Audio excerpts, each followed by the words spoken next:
Virtually every 2020 Democrat candidate is calling for the impeachment of the president. Our next guest says doing so could be terribly divisive for the country. Hawaii Congresswoman Tulsi Gabbard. She is standing out from the crowd by urging her own party to instead defeat the president at the ballot box. I just said that. And she'll have a chance to bring that message to voters during next month's debate.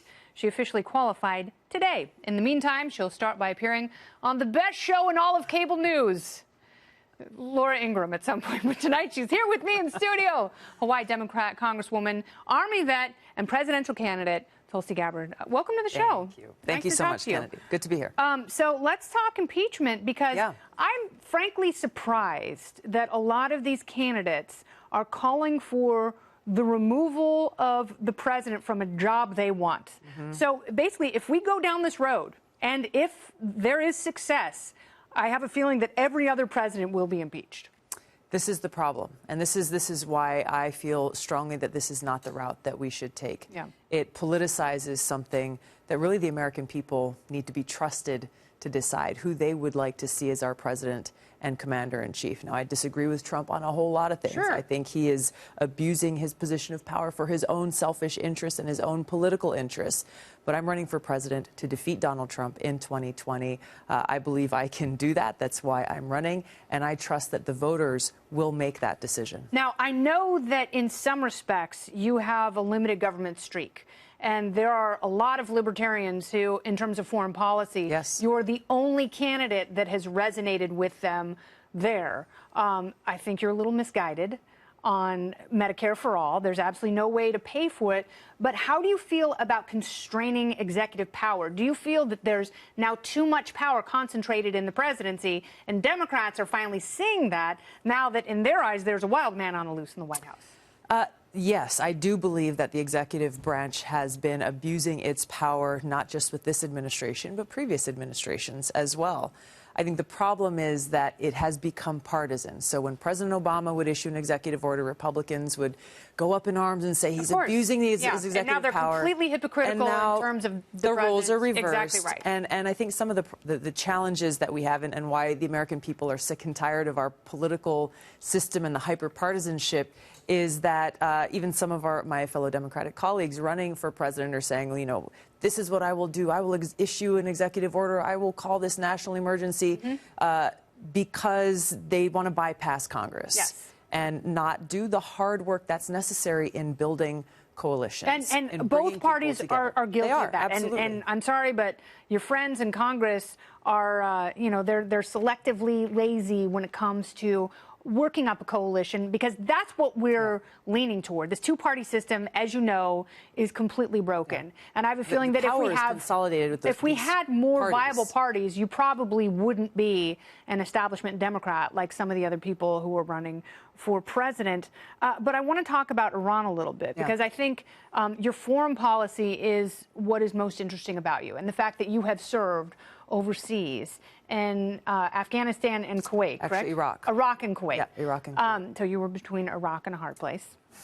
And now here you are. So as president, one of the biggest problems, and this happens administration after administration, we cozy up with the Saudis.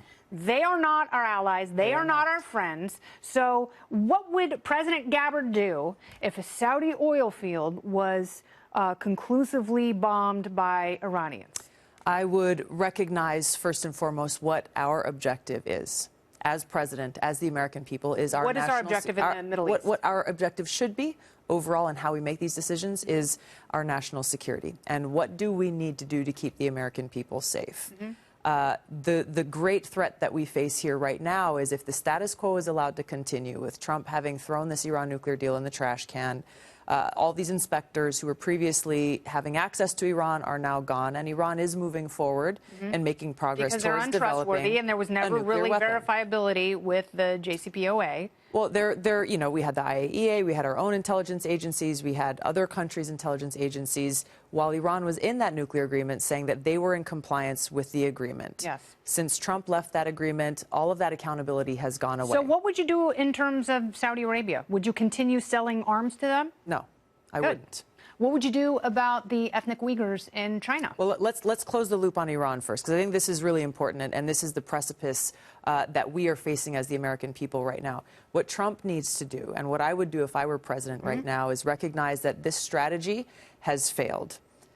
In order to make sure that Iran does not continue making progress towards developing a nuclear weapon, we need to re-enter the Iran nuclear agreement. But don't you think it needs to be altered? It needs to be strengthened, but I think we need to re-enter the agreement as it exists and enter into parallel negotiations to be able to work out the outstanding issues, the sunset clauses, the issues the verifiability, with missiles. Because just because the IAEA is there doesn't mean that they're looking at the right places, and it doesn't mean that they can just show up and throw the pantry door open to see what they're tinkering with. And that's what's most problematic. But I want to talk about a couple other things. Yeah.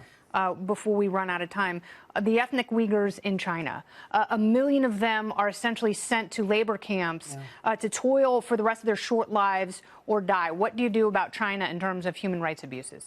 I think we take that along with a number of the other challenges or differences that we have with China. I think, and see where and how we can help improve the situation, but also see how there are other areas where we need to be able to work with China, whether they be on areas of economic interest or frankly, areas about climate change. Let me just finish this thought, because the way that this administration is approaching China is very dangerous in that, Trump's saying, well, China's our enemy. He's escalating this trade and tariff war that's having a really negative impact on our farmers. Yes, and I understand that, and I bet there's a free trade streak in you. There's a fair trade streak. The difficulty is you can't have fair trade with a state-run economy, because they are playing by different rules, and they are very self-interested, and that self-interest in the state does not have any interest in the individual.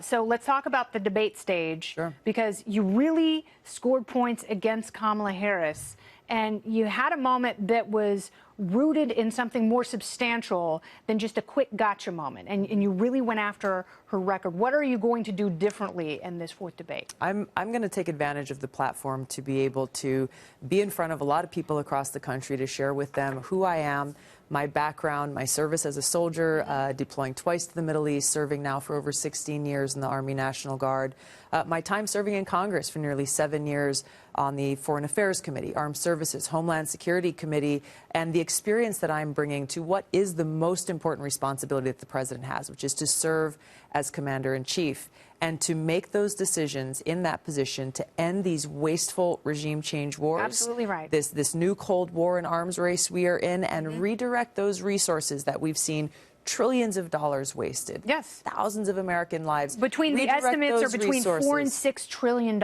Exactly. And think about what we could do with those taxpayer dollars. You know what we could do? Put them back in people's pockets. Exactly right. Give it back to the individuals. Use it for infrastructure. Use it for Allow education. families to decide for themselves where they send their kids to school, what kind of insurance they have. That would be the needs are great. Miraculous and wonderful. Who needs to get out of the race right now? I'm not focused on other people, to be honest. Who are you friends with? Like on the debate stage, who are you going to go have a beer with after the debate? I'm friends with and have worked with a number of the other candidates. I'm just most appreciating my time out on the road, spending time with voters. Marianne and I get along, actually. She seems really cool. She is. I would want to hang out with her. And she has a lot of aloha. This is what you've been to Hawaii. Yeah. She has the aloha spirit, love and respect and care for everybody. I think that's what we need a lot. She's more like of. a lady wizard. All right, so I know an area of contention for you within your party has been some of your past statements on the LGBTQ community, and I think that you have, in many ways, you have successfully explained your position. I'm just wondering, when did your position change? Because that has to be for the kind of disconnect that you have made, which is a pretty sharp turn. There has to be an aha moment. What was that?